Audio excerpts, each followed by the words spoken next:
Hey. Come on! Aubameyang, prove me wrong, bro. Prove me wrong.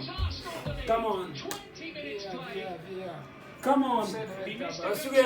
Prove me wrong, bro. Aubameyang.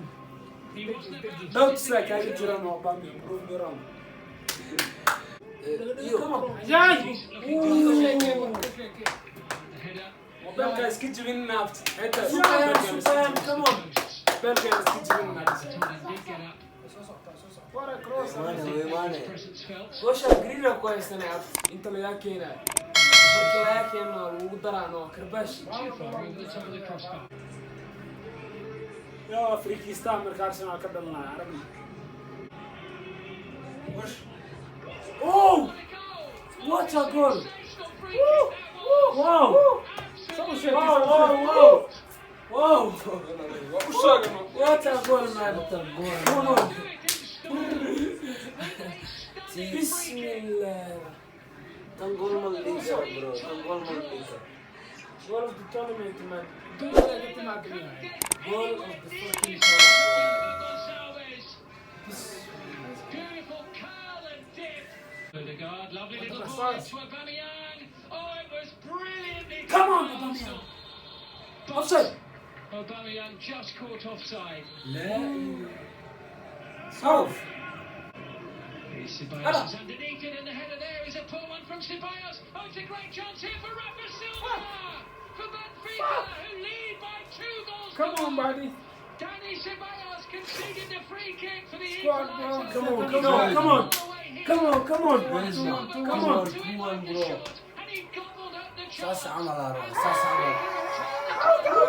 Out of Europe. Qatarza. Out of Europe.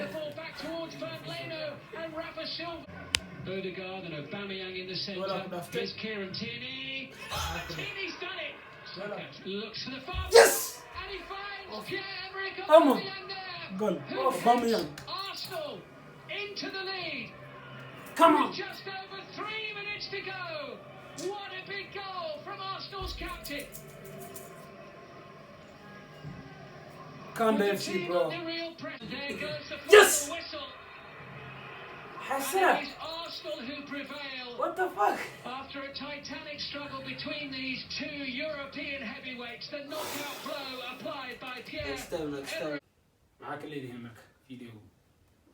أرسنال قطعت كفكة وجدنا كودها وكان هذا channel عصب واي عيالك حافظة اسكفرتي عيالها على وجه فايا ميشان رياكشن على بحنايا فانتين سبورتس اللي تغيير اللي تجيبها هني هاي وكا ويلشين سبسكرايب وسارة Share. لايك هاي معلنا مركع فيديو. فيديوهان أنا رسول كل كعيو عيالك حافظة فرتين. Share. Like. عكسبو. يا ساسو أخيرتا سيدا سينا بتقولي. تشاو.